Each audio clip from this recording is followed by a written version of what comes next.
Folks, how you doing? It's Mitch from Hard Intentions YouTube channel, and of course we also have Hard Intentions, our website, where we sell T-shirts and other stuff. We also have some new hats out. We got our backup lame hat. They're snapback, printed by Louis. I got a big ass head, so a little small for me, but they're good hats. And I got our backup lame, statement. We also, as you know, have our backup lane masks for folks. And now we have our new patches. There's a new patch. It's our Hard Intentions logo patch. People have been asking for these, so we got some printed, actually embroidered. These are embroidered patches. And the wife will be putting them up on the website hopefully tonight, and you can check them out and see how you like them. So, oh, and by the way, I want to let you know, because we might have a lot of new viewers who haven't seen a lot of my stuff, all the artwork that you see on my T-shirts and the prints and all that stuff, that's some artwork that I did. I used to paint all my T-shirt patterns in acrylic. A lot of the motorcycle paintings and stuff are acrylic paintings, and we get prints of it. So one thing I want to start doing in the future possibly is getting printed full size on canvas and mount those to a board. And we're going to check into that and see how that works out. So last time my story I left off was when I got paroled. And I got paroled in Los Angeles, and I told you, my mom picked me up, and it was kind of a weird trip because she has a minivan. It was just packed full of stuff, like a hoarder house, only in a van. There was no room for my property. I had to make room, stick my shit in there. And it's like, what do you think? I'm just going to walk out with nothing? I've been in there 38 years. I'm going to bring stuff home. I brought my art supplies home and some art. And so anyway, we went down 101 down to Los Angeles and got to the parole office, and I called, and this lady said, "Oh, no, you got to get down here today." And I saw guys come back to prison, for parole violations for not reporting within 24 hours. And the paper says report the next working day. But so we haul ass down there, and we get down. It seems like an industrial area. I forgot exactly the streets, but it's in an industrial area, dirty, And we get into LA, it's like 4:30. They close at 5. And I'm on the phone. I'm like, we're here. We just fight traffic, and we get there. It's like 10 to 5, and this dude, this black dude's parole officer. He's like, "Hey man, it's Friday. I get off at 5. I live 3 hours from here. Probably live in Lancaster, so he had to commute, And he goes, "Why are you fucking up my weekend? I should be home or on my way home by now." And I'm like, dude, I've seen guys get violated for not checking in, same day. And he goes, it's not like that anymore. And I go, I didn't know that. I apologize and all that shit. So he gives me a piss test, and he said to come and report back Monday. So I roll over to down on Slauson. There's a Best Western Hotel, I think it was. We got a room in there, and it's got big double bed. It's got a little kitchen in there, a little microwave and shit, refrigerator, big bathtub, and which I was kind of jazzed about. I took a bath for the first time in a long time, And we hung out in the hotel for, Friday, Saturday, Sunday. And I went and reported to my parole officer on Monday. And in the hotel, they had a swimming pool. I went swimming. And there was a lot of truck driver types there. And so there was a restaurant right on the corner there. And I forgot the cross street, but it's Slauson, and it's not Slauson where I live. I think it's on the other end. So we went down there, for dinner and breakfast and shit, and I had pork, pork chops. I had omelets. They had a steak hamburger type thing. We ate pretty much just there. It was pretty good. But I seen some lowrider style, Harleys come up, park. They went in for, and I was out there checking out their bikes in the parking lot. And I was just kind of blown away. We went over to the old Firestone building, I think it is. It's like a big shopping mall type thing. And I'm like, all right, they turned this big tire factory into like a shopping mall, the buildings, and my mom's impatient, and I gotta buy clothes. And she's like, hurry up, and I'm like, fuck, man, it ain't just a hurry up type deal. And now I'm starting to see, like, I'm a big dude, so I go in like the Gap and I go in all these stores. None of the fucking clothes fit me. I mean, none of the clothes fit me. The shoes don't fit me. The pants don't fit me. I think I got 2 pairs of pants. I got some that were, barely fit me. I got some tennis shoes at Big Five on the way, like some Nikes. I wear like a 4E, so 3E, 4E. But they didn't have no clothes to fit for nothing. Everything was overpriced. And I'm like, all right, this is like some trendy mall type bullshit. I wasn't I wasn't good with it, but it was kind of a trip to see all the people. Plus it was hot. Um, yeah, it was hot. So anyway, we sat around there for a couple of days, and I called this guy named Steve. He paroled, and he was in Sister Mary Sean's place, and they paroled me to L.A. because that's where I said I wanted to go, to Sister Mary Sean's of Francisco House. But I never really had any acceptance letters, and I sent the paperwork back, but I sent it to another nun named Sister Mary Sean, who I used to communicate with, and I used to send her artwork for fundraisers and all that kind of stuff. And she never answered me back. Well, it turns out that Sister Mary Sean runs PrEP through Restorative Justice. It's like to prepare guys for parole. And if you do their worksheets, you get you get paperwork. They'll write a letter to the board, complete the course, saying that you completed the PrEP program. And Sister Teresa runs the Francisco homes. So, and they're just like 2 separate deals. So I didn't know that when I was in the joint. I didn't know they had separated and had 2 different programs going on. So anyway, Steve comes over to the hotel, and I'm like, dude, I got to get over there, to Sister Teresa, to the Francisco homes. I don't want to go, because he's telling me about these state-run, stop-funded transitional housing, and it's not good. It's like, they call them community prisons, basically. And you can't have a cell phone for 30 days.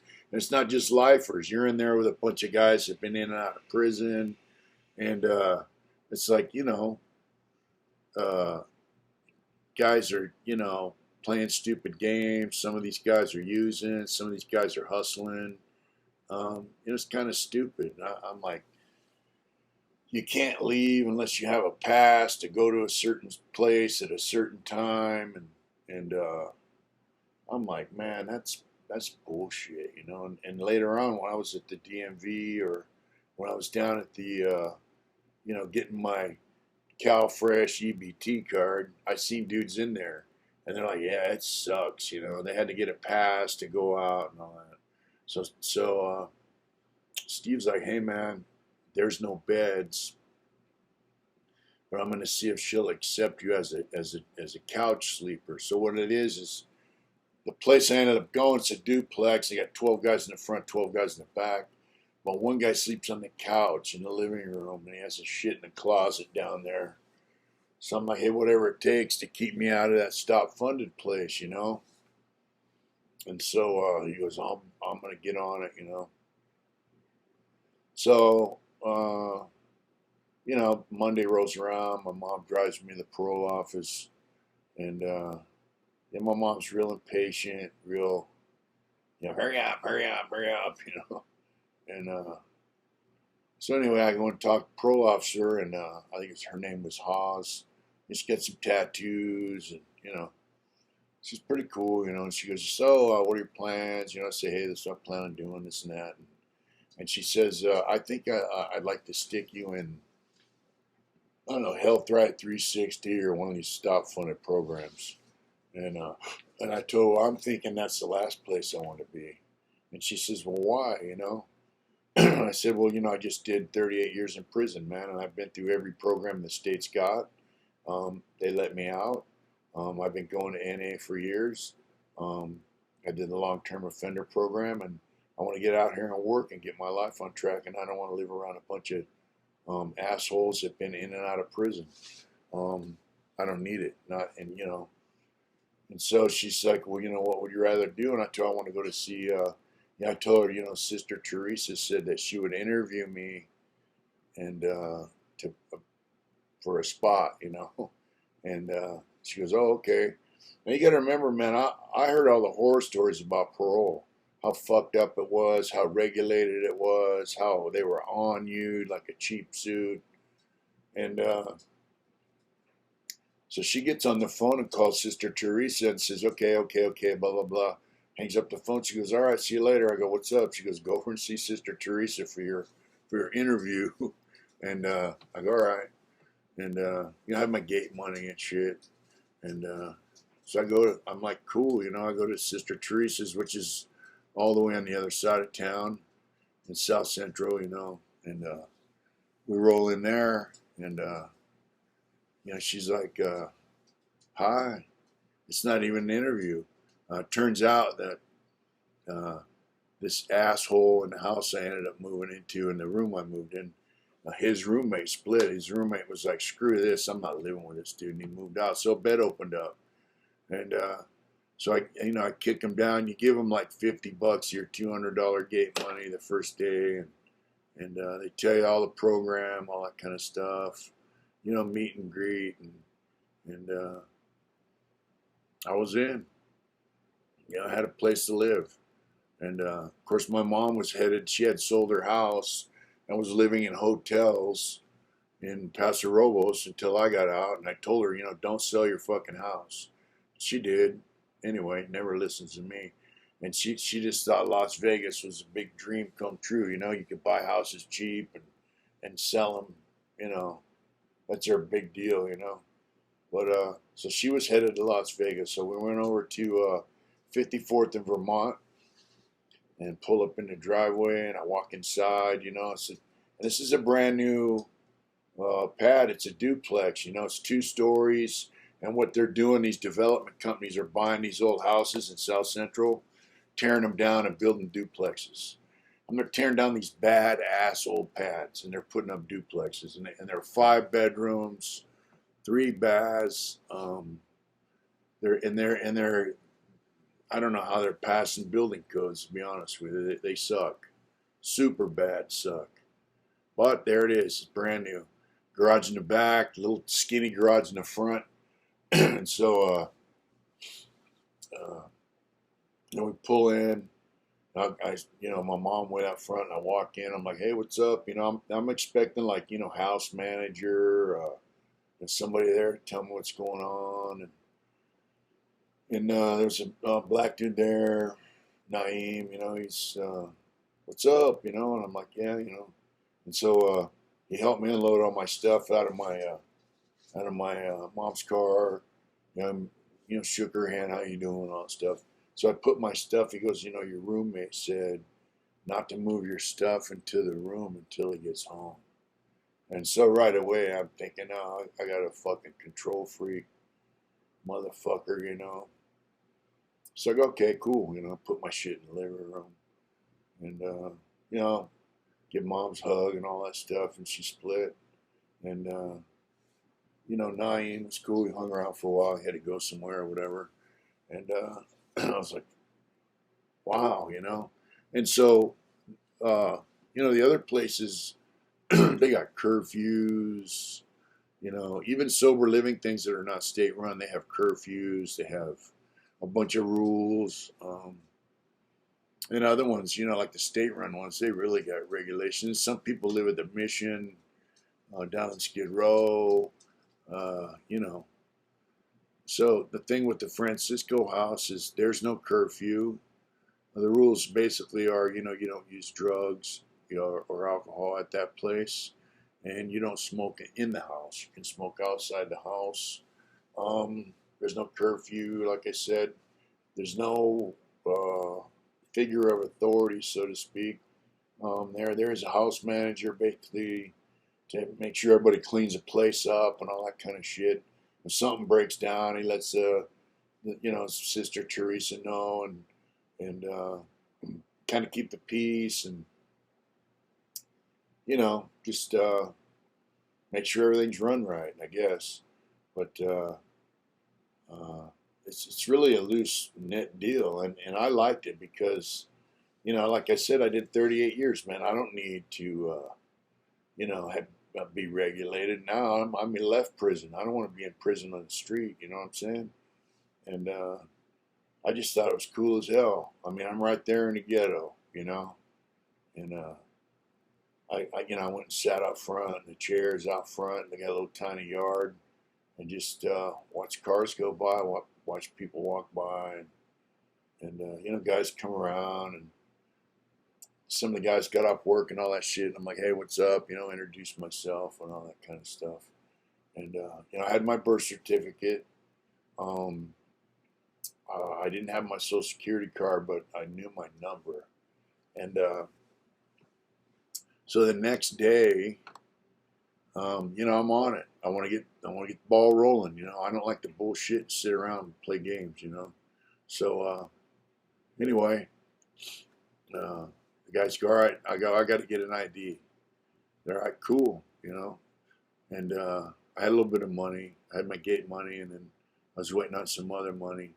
And so these guys drive me, older cats, had a car. So he's retired.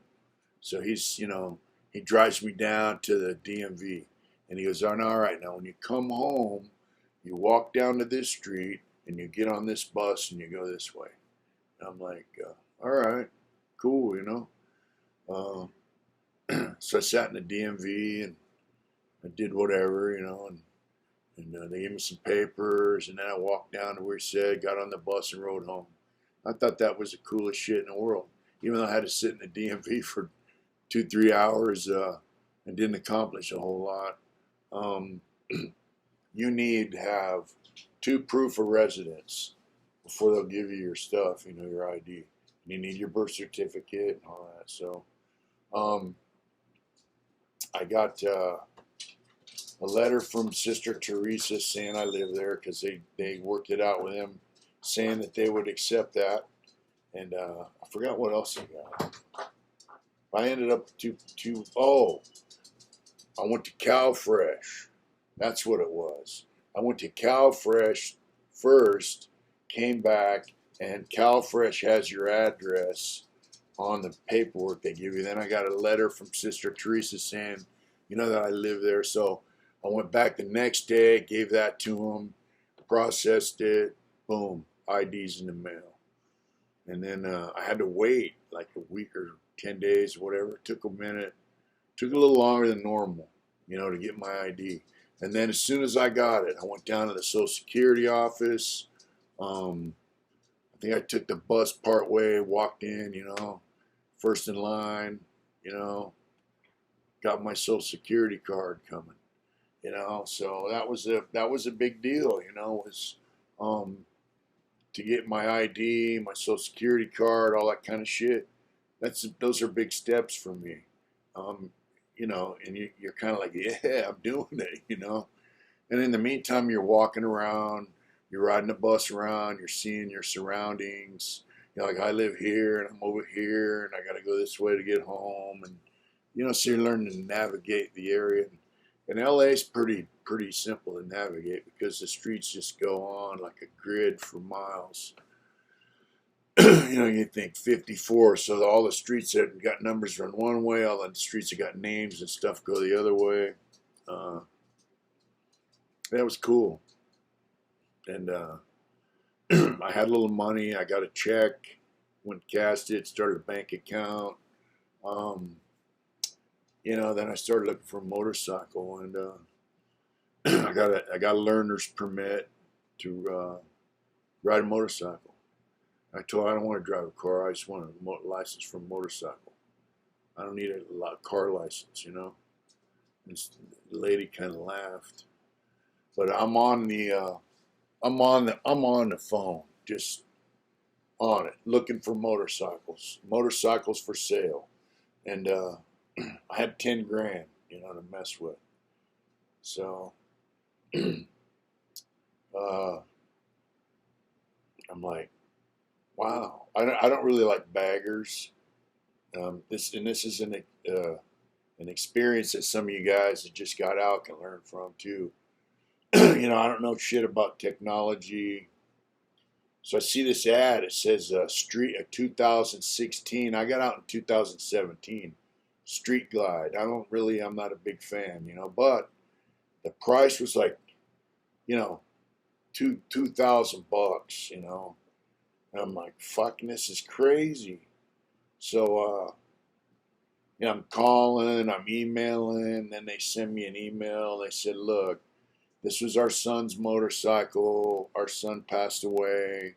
This motorcycle's in storage, and we just want to sell it because it brings up too many bad memories. That's why the price is so cheap. We just want to get rid of it. So I don't look at the payment options or any of that stuff. I'm just like, oh, fuck yeah. So I keep emailing these people, where's this bike at? How do I look at it? How do I, and they're saying, it's in storage in eBay storage facility in North Dakota, and you do the payment, and then it gets held, and you can look at it, and if you don't like it, the payment is like it's being held. You get the payment back or some shit. And I'm like, man, I just can't pin these motherfuckers down. I'm like, man, I just can't pin them down. What the hell's going on? I want this motorcycle. And my mom, my friend Chester's over in Vegas, and I told my mom about it, and Chester's like, hey, brother, I heard you want to get a motorcycle. This might be a scam. And I was like, yeah, whatever, cool. And so I tell the wife, Adrian, I said, hey, look, man, I want this motorcycle. And she goes, hey, babe, it's a scam. Look, they want eBay gift cards as payment. I'm like, so what's that? What's the big deal? She goes, it's a scam. So she's like, hey, eBay is based out of San Francisco. They don't have storage facilities. It's a scam. Like, all right. So she calls the number, and it starts ringing. It goes beep, and she goes, you hear that beep? I go, yeah. She goes, it's an international number. And this dude answers, and he's got like a heavy African accent, super heavy, and she just starts laying into him, and basically tells him, eBay doesn't have any storage facilities. They're out of San Francisco, and why do you want eBay gift cards for payment? And where are you located at, anyways? And finally, oh man, the dude hung up, and she goes, "Babe, it's a scam. Scams are all over Craigslist, and it was on Craigslist, but he wanted to work through eBay. I thought that was kind of weird once I sat down and thought about it. But I kept looking, because now I'm like, dude, I need some transpo. I got to get around town. So I looked at a motorcycle. It's at 3750, 2004 Dyna Lowrider. So I called the dude. I said, hey, man, that's all you want for that bike? Yeah, I said, hold it for me. It was over in San Fernando Valley, right off San Fernando Boulevard. It's kind of an industrial spot too, And so I went over there and checked it out. And what I did was, I don't have a license yet, I have a permit to ride a motorcycle. That's it. And you got a permit. You can't ride at night. You can't ride on the freeway, and you can't have any passengers.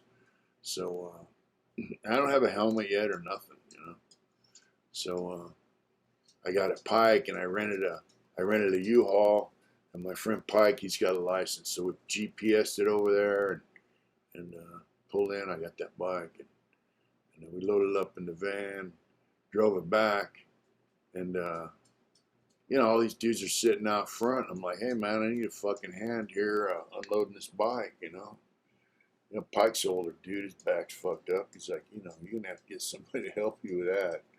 And Naeem came out and helped me unload it, and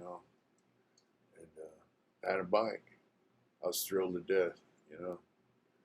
And then my friend that I was in prison with, he called a friend of his, and an Indian Native American guy, and he come over, and he's got his nephew with him, I'm like, wow, man. So he took me down, because I signed up for the motorcycle rider safety class for a couple reasons, but the main reason is, get a little practice time in, and plus, it counts as your riding test. It cost $250 back then. I think it's up to $350 now. So anyway, you gotta have a helmet, boots, and gloves to be in the class. So I'm like, fuck, and we're driving all over, and we're Googling, where can you get a motorcycle helmet? It's like, that shop's closed, this shop's... So finally we just said, fuck, and went to Harley Davidson, Went over there, got a helmet. It's like a 4X. Turns out I need a 5X, but, I got it. They didn't have a 5X. I got some gloves and some boots that were not wide enough, so I got them a little longer. I was set, Spent the day with homeboy, and we bullshitted quite a bit, and we still stay in contact because he's a good dude. And took me home, and I started my motorcycle rider safety class down there, and I did that. Then I went down to get my license, and I go up to the counter now. Look, and in programs they teach you a lot of stuff, patience, all that kind of stuff. Always consider the other person's point of view or circumstance. So I go up. I'm in the DMV, and I'm assuming all these people deal with thousands of people all week long. A lot of people deal with the DMV, got fucking attitudes, and so I go up to, I'm always like this. Hi, how you doing? So I go up the counter, I lean on the counter, I look down, and she's not looking at me. So I go, hi, how you doing? And she looks up at me and says, all right, it's this little black lady, she's around my age, maybe a little younger. And start going through the stuff. And I told her, hey, I used to have a license, but, so she goes in, she goes, you're not in the system. And I'm like, it was out of San Diego. And I go, I've been gone, a long time. And she stopped, and she looked up at me, and she goes, that's all right. You're home now. And I go, yeah, I am. And so I tell her, look, I just want to get a motorcycle license, take it, whatever. She goes, you can't just get a motorcycle license. You have to take the test. You have to take the written test and the driving test. We got to take the written test as a driver. It's basically a driving safety test. It's what your driving test is, the written. I go, I don't even want a car license. She goes, doesn't matter, you have to do it. So she goes, look, I'm not going to give you a hard license for a motorcycle, because if you come back to take the test, you're going to have to pay again. You have to do all this all over again. So I'm going to give you a temporary license to ride a motorcycle. And I had a temporary registration because a salvage title motorcycle, they break the plates and you get it. So anyway, I had temporary registration, temporary license. She goes, that way when you come back and you take the test to get your car license, you don't have to pay this money again, as long as you do it within a certain time frame. So here's a temporary license. It's good for X amount of days and all that. So she's trying to save me some money, give me some game. I'm like, yeah, all right, cool, And then before I split, she goes, look, her son just got like, a 25 or 30-year sentence, something like that in prison. She's like, yeah, my son's in prison for pretty long term. I forgot it, the amount of time that she said he was doing, but it was a lot. And, we chatted for a minute. And so you see, you never know who you're going to meet, when you go into even a public facility like that, Yeah, but she was pretty cool to me, helped me out quite a bit. And that was my first 30 days, That's basically what I did. I went down to the beach a lot. The guys, older cats in the building, we'd take the bus down, get on the bus, ride down to the train, take the train down to Santa Monica, hang around, rent a bicycle, ride up and down the bike path all the way down to Venice and back, do stuff like that. I could ride my motorcycle. I'd ride down there, hang out, check out the beach, just trip out, check out the tattoo shops, and which is really discouraging. And yeah, it was just a trip, man. It was a trip. I'd sit in the front yard during the day. I'd sit in the back of the house. It had a little driveway because it had a garage in the back, and I turned the garage in the back into an art room, a hangout spot. Prior to that, had been just guys' cars parked in there and shit, So yeah, and they had a weight room in the back. I used to go. They had a weight machine. I go back there and lift weights, and But I was just tripping, man, and yeah, finding different places to eat, and just doing different shit, man. Just like I said, being a professional spectator. And so when we pick up again, I'll continue from my first 30 days on. And I hope you like the stories. And, it's a blessing to be out here. Just remember that, folks. And remember, whatever you do it hard. Thank you very much. Have a good night or day.